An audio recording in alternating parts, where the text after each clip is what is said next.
Bonjour à toutes et à toutes, j'espère que vous allez tous très bien. On se retrouve aujourd'hui, chers amis, pour une nouvelle réaction sur la chaîne. Donc une réaction sur The Last of Us. Pourquoi tu ne peux pas survivre à The Last of Us. Donc si vous ne l'avez pas déjà fait, lâchez le petit pouce bleu, abonnez-vous, activez la cloche des notifications. C'est très important parce que là, je vais essayer de tenir un rythme d'une réaction par jour. Enfin de vous mettre une réact par jour. Je vais essayer, j'ai pas dit que je promettais, je vais essayer. Bref, n'oubliez pas aussi en description mon serveur Discord, de passer dessus pour venir et puis pour pouvoir parler avec moi sur Discord, voilà, tout simplement, et avoir quelques petites exclus sur Discord, voilà, tout simplement. Et aussi n'hésitez pas, du coup en description je vous mettrai la chaîne de Alcor et de sa vidéo originelle pour que vous puissiez aller voir. Donc moi je vous prends pas plus de temps que ça et bon visionnage à vous. Ciao. Bienvenue à vous pour cette nouvelle réaction les amis, et aujourd'hui on réacte à Alcor. Pourquoi tu ne peux pas survivre à The Last of Us? C'est Tipar. Vidéo. Instant Gaming est un site de clés en ligne où vous pouvez acheter des jeux moins chers. D'ailleurs, aussi en sponsor avec Instant Gaming, donc n'hésitez pas, dans la description, allez sur Instant Gaming et voilà. Faites-vous kiffer. C'est le site que j'utilise afin d'avoir de grosses réductions. Actuellement, il y a un concours dans le courage à tous et bonne vidéo. The Last of Us a totalement marqué le monde du jeu vidéo avec sa narration, son rythme, et l'univers est également ultra intéressant à suivre. C'est vrai. Archi cool, les personnages sont hyper attachants, le gameplay il est brutal, mais que se serait-il passé si à la place d'être tranquille dans votre canapé, c'est vous qui êtes dans l'univers de The Last of Us? Vous pensez que ça serait simple et que vous serez un survivor? Détrompez-vous. Oh putain, moi j'aurais kiffé pour le coup. Oh, dans l'univers de The Last of Us, franchement j'aurais kiffé. Ouais, très honnêtement j'aurais kiffé. Vous n'allez pas survivre à The Last of Us. Et je vais vous expliquer pourquoi en utilisant les 2 premiers épisodes de la série et les jeux vidéo. Allez, c'est parti! Bon, The Last of Us est sorti en 2013, ça va bientôt faire 10 ans. 10 années où les joueurs ont été marqués par la fameuse scène du tout début du jeu. C'est un moment très difficile à passer émotionnellement, et c'est encore pire dans la série. Mais il y a de grandes chances que si vous étiez à la place de Joël... Non, pour le coup, moi je suis pas d'accord parce que pour le coup, moi j'ai plus ressenti l'émotion, même après avoir joué 5 fois The Last of Us, qu'en ayant regardé la série The Last of Us. Au niveau du jeu, j'ai eu beaucoup plus d'émotion que par rapport à la série, personnellement en tout cas, personnellement. Que vous ne seriez même pas arrivé là. Et je parle pas forcément de la fuite avec Sarah et Tommy, ou même de la première confrontation face à un infecté. Non, il est plus que probable que vous n'arrivez juste pas là à cause d'une seule chose, l'infection cérébrale par le cordyceps. Bon, je pense que vous connaissez bien le cordyceps, mais bon, pour ceux qui connaissent pas trop The Last of Us, c'est un champignon qui parasite les petits insectes. Il paralyse les muscles, puis le champignon se développe et relâche des spores pour infecter d'autres insectes, et ainsi de suite. Dans The Last of Us, c'est un poil différent. Déjà, les personnes infectées ne sont pas paralysées, le cordyceps touche juste le cerveau. Les autres deviennent fous et ultra agressifs, et ils souhaitent vous mordre pour propager l'infection. Et est-ce que vous savez comment le cordyceps s'est développé aussi vite? Non? Peut-être que vous savez pas trop? Peut-être que oui?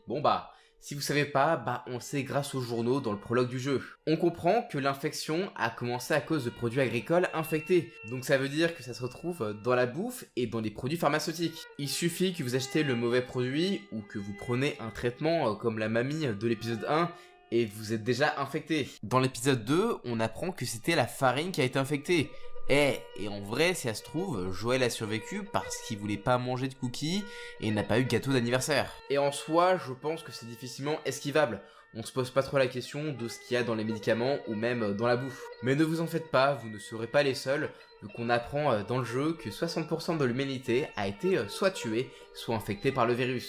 Alors autant vous dire que vous êtes vraiment dans le caca et vous avez quoi? Une chance sur 2 en termes de statistiques d'y passer. Mais bon, si vous avez un petit peu de chance et si vous êtes dans le même cas que Joël à fuir, vous avez très peu de chances de survivre. Déjà, vous êtes dans une ville. Ça sera le chaos complet entre les infectés qui veulent vous croquer, les voitures qui peuvent vous percuter, les explosions, et dans la série c'est encore pire, vu que les avions ont sans doute transporté des infectés, donc ils peuvent se cracher sur vous. Sans parler des militaires et des policiers qui sont également une menace. Vous pouvez juste vous prendre une balle perdue sans le savoir, et si les militaires ne souhaitent pas que vous sortez du périmètre, bah ils tenteront de vous tuer. Ah, et on apprend dans l'épisode 2 que les grandes villes ont été bombardées pour ralentir l'épidémie. Donc autant vous dire que si vous êtes dans une métropole, vous risquez bien de mourir quoi qu'il arrive. Et là, on parle des États-Unis. Joel et Tommy ont pu s'en sortir uniquement parce que son frère avait une arme à feu. En France, il y a de très grandes chances que vous ne puissiez pas vous défendre efficacement, que bah c'est plus compliqué d'avoir des bonnes armes. Mais même si vous survivez, bah il est plus que probable que vous soyez brisé, vu que vous allez forcément perdre des proches. C'est vraiment triste, mais vous allez être ralenti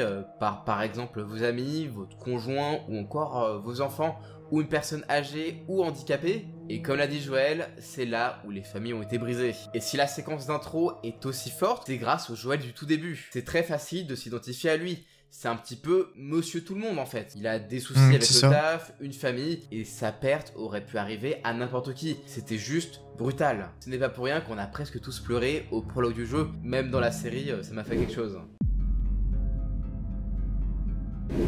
Bon, le début de l'épidémie est terminé et vous vous retrouvez dans des zones de quarantaine. Enfin bref, vous avez 20 ans de plus et vous n'êtes pas très épanoui à Boston. Et vous souhaitez sortir en fait. Mais si vous le faites, est-ce que vos chances de survie sont les mêmes que les personnages principaux? Comme Tess le dit si bien, même si les gens se plaignent de Boston, bah au moins ils sont en sécurité dans les murs. Mais bref, aller dans le monde extérieur, c'est assez risqué. Et si je disais que Joel est comme monsieur tout le monde, bah après l'épidémie, c'est devenu juste un vrai monstre. Après l'épidémie, Joel est devenu un chasseur. Il piégeait les gens et les tuait afin de récupérer leurs équipements. Il est devenu plus rude, plus violent et acquis de nombreuses compétences en survie. Et le bonhomme a quand même 52 ans dans The Last of Us partie 1, mais il est vraiment dans une forme olympique. Il défonce quand même certains humains qui sont juste plus jeunes, et même quand il n'est pas dans une très bonne posture, bah il arrive assez souvent à renverser la situation. Question force, c'est juste un surhomme. Il a quand même explosé la tête d'un infecté d'un seul coup de pied, et il peut frapper si fort avec une brique qu'il l'a fracassé en 1000 morceaux. J'ai demandé à mon beau-père qui travaille dans le bâtiment, fendre en deux une brique,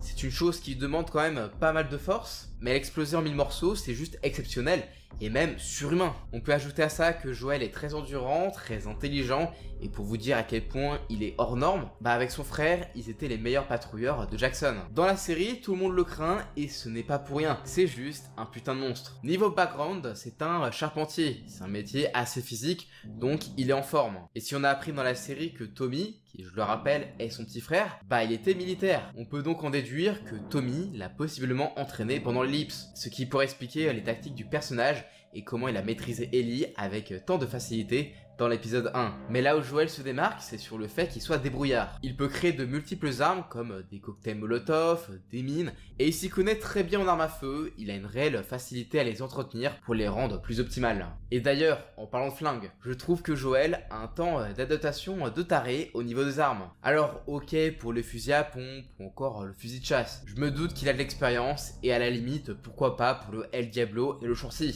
Mais pour l'arc, what the fuck en fait? Pour rappel, c'est impossible de mettre des flèches dans la tête sur une cible qui bouge. Et ça, surtout qu'on n'a aucune expérience. Pour Ellie, je veux bien croire qu'il se soit entraîné ou autre pendant l'ellipse, mais pour Joel, il le maîtrise tout de suite. Ça veut juste dire qu'il a un niveau olympique sans savoir. Et si vous ne croyez pas, juste viser une cible normalement, genre immobile dans un cours de tir à l'arc, et vous allez pas mettre dans le mille à chaque fois quoi. C'est même très probable que vous le mettez quasiment jamais.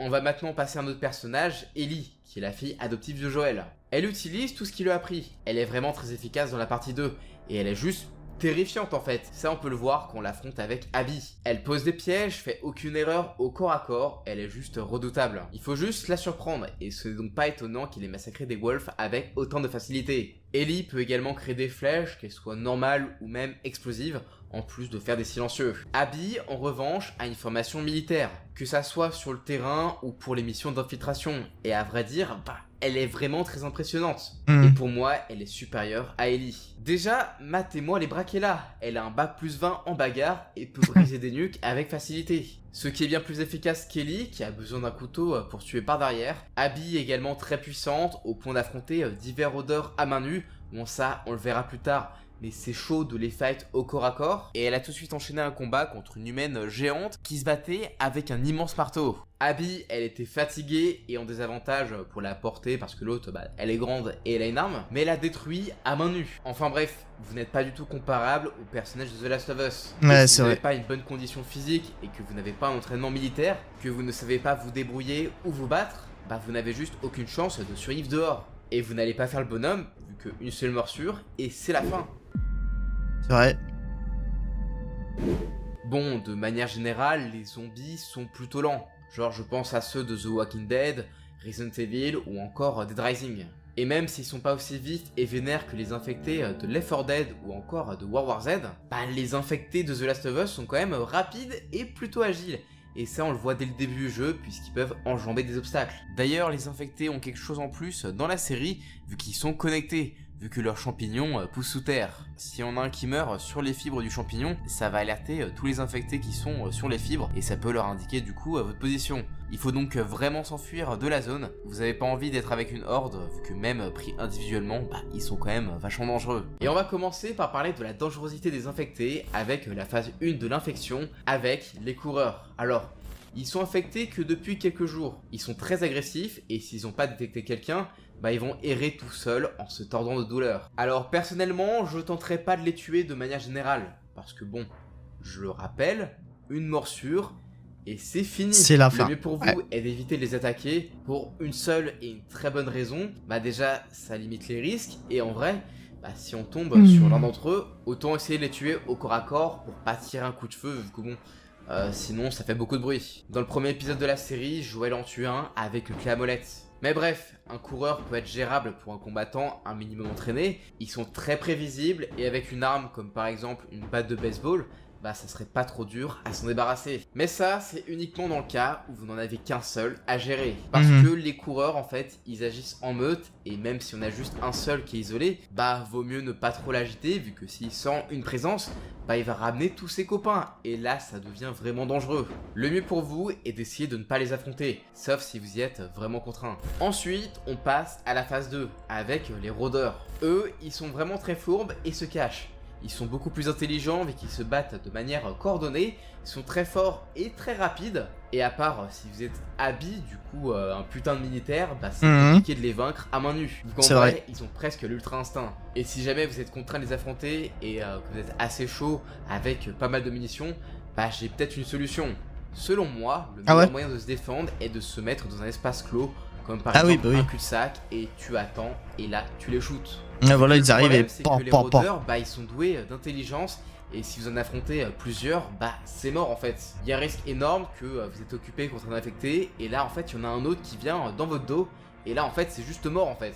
Et après la phase 2, on passe à la phase 3, avec la forme la plus emblématique des infectés de The Last of Us. Les claqueurs, le champignon est entièrement sorti de la tête. Je reviens sur la réac que j'ai fait par rapport aux fautes de The Last of Us. Quand le gars il disait justement que là t'as la bouche, Ellie elle avait mis justement sa main ici pour buter le claqueur. Et elle met sa main ici pour buter le claqueur. Elle met pas sa main ici au niveau de la bouche, elle met au niveau de l'éclat. C'est pour ça que forcément le fait que le fungus se fait pas entièrement le visage permet deux choses. Déjà c'est plus compliqué de lui mettre une balle dans la tête avec un petit calibre. Il faut des munitions perforantes pour les tuer en un seul coup. Et vu que leur visage est entièrement recouvert, ils ne peuvent pas voir en fait. Pour pallier à ça, ils utilisent une sorte d'écologisation pour vous retrouver.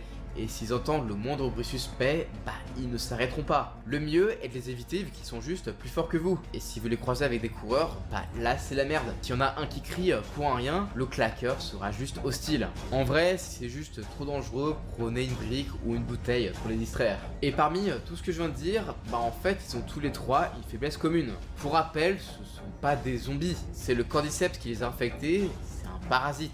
Ça veut dire que si l'autre meurt, c'est fini. Donc ils sont sensibles aux balles dans le corps et si vous arrachez un membre, il y a de grandes chances qu'il meure tant le choc est violent. Mais ça s'applique difficilement pour les 3 autres stades d'évolution et on commence avec le colosse. Pour ce dernier, le cordyceps se retrouve sur tout le corps et ça lui fait une sorte d'armure. Ils sont extrêmement forts au point de tuer un être humain d'un seul coup et il peut arracher la mâchoire d'êtres humains adultes. Et en plus de ça, ils ont des bombes à spores corrosives qu'ils peuvent utiliser sur vous. Donc ils peuvent même combattre à distance.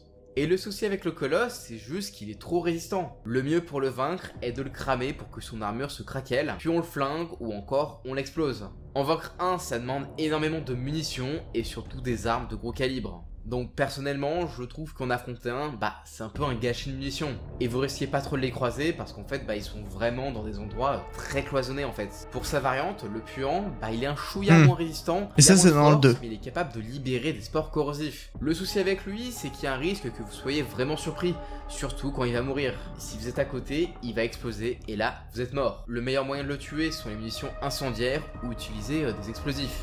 Et pour le roi des rats, le boss, pas le youtubeur, vous avez aucune chance. C'est l'infecté le plus puissant jamais rencontré et ça fait depuis 25 ans qu'il est là. C'est une masse informe de chair qui comprend plusieurs infectés comme des claqueurs, des puants et le corps principal est sans doute une forme évoluée du colosse. Et niveau force, on peut même pas le comparer à un colosse tant le roi des rats est puissant. Genre, le truc est méga bourrin au point de défoncer des murs. Et en plus de ça, il a les mêmes capacités que les puants avec les explosions. Et vu que c'est un amalgame de tout plein de trucs, il y a la possibilité qu'un des infectés se détache pour prêter main forte au corps principal. Et les autres corps bénéficient également de l'armure du roi des rats. N'oubliez pas que vous n'êtes pas quelqu'un de presque surhumain comme Abby, en plus il y a peu de risques que vous soyez vraiment surarmé. Si vous le rencontrez, vous êtes fichu. Et de tous ceux que j'ai cités, seul un coureur est abordable pour un humain normal. Et vous vous doutez bien que vous n'allez pas clean une zone entière d'infectés, sauf que le vrai danger de The Last of Us persiste ailleurs. Les humains sont trop dangereux, oui, mais ça c'est comme ça tout le temps. Walking Dead, le vrai danger ne sont pas les infectés, ou encore les zombies. Le plus gros c'est les humains. C'est les humains.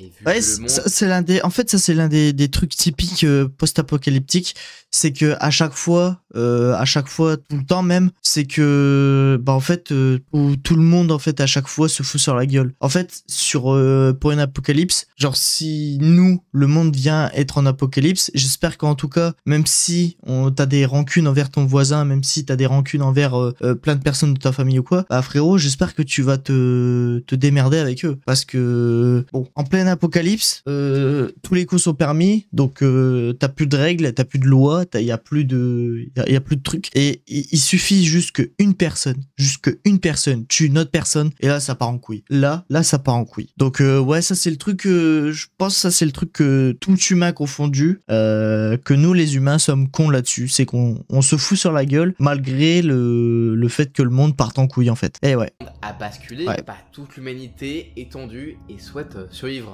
Et même des trucs tout cons comme par exemple des chaussures ou des produits d'hygiène, ce sont des ressources rares. Donc c'est pas étonnant qu'on souhaite vous attaquer pour plein de raisons. Et vu que la majorité des humains rencontrés dans The Last of Us sont hostiles, on va supposer que c'est ça 90% du temps. Donc autant vous présenter ce qu'on rencontre dans les deux jeux. On a donc les chasseurs qui veulent vos affaires, du coup les médicaments, les vêtements et surtout tout ce qu'ils peuvent trouver quoi. Les bandits qui souhaitent siéger Jackson, et les Wolves et les Séraphites veulent votre mort si vous entrez dans leur territoire. Ils sont en guerre et sont vraiment à cran. Mais pour moi, les deux pires factions, ce sont les cannibales, pas la peine de vous faire un dessin, ils vous traqueront pour vous manger, et les crotales. Alors eux, ils m'ont choqué, c'est la dernière faction de The Last of Us partie 2. Ils chercheront à vous capturer pour vous réduire en esclavage. Si vous êtes dehors, vous risquez bien de vous faire attaquer par des êtres humains, et le souci avec ces derniers, c'est qu'ils sont difficilement prévisibles, contrairement aux infectés. Vous pouvez vous faire piéger en pensant aider quelqu'un. Vous pouvez vous prendre des pièges pendant que vous fouillez une zone. Et ils peuvent se cacher pour vous attaquer.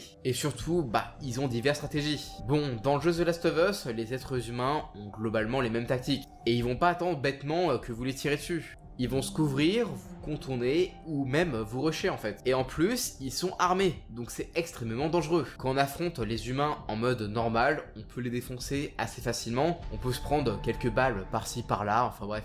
C'est pas trop grave, et même s'il faut réfléchir un petit peu, on a une sensation de puissance, vu qu'on peut encaisser et détruire ses ennemis. Mais se prendre une balle dans la vraie vie, c'est presque mortel en fait. Joël dit souvent que lui et Ellie ont eu de la chance, et en soi, oui, survivre à une fusillade contre plusieurs ennemis qui sont mieux équipés que vous et plus nombreux, ça tient juste du miracle. Comment voulez-vous tuer tout un groupe d'ennemis alors qu'ils ont des armures, des fusils à pompe ou encore plein d'autres choses et qui se coordonnent?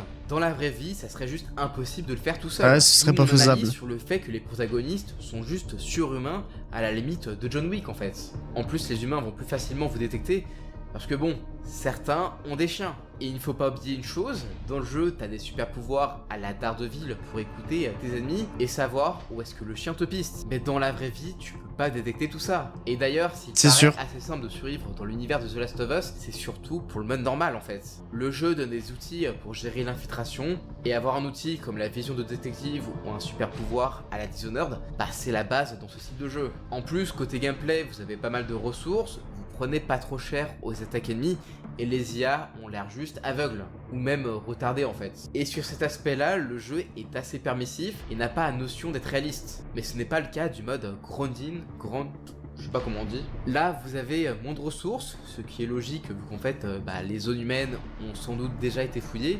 Vous pouvez vous faire two shot, ce qui est quand même logique et plus réaliste en fait. Vous n'allez pas vous prendre plusieurs balles et être en mode bon, ça va quoi. Et en fait, vous n'avez pas le mode écoute, ce qui rend certains moments bien plus difficiles. Donc c'est pour ça que ça a l'air assez simple de survivre dans ce monde-là. C'est parce que le jeu rend tout ça fun et surtout accessible.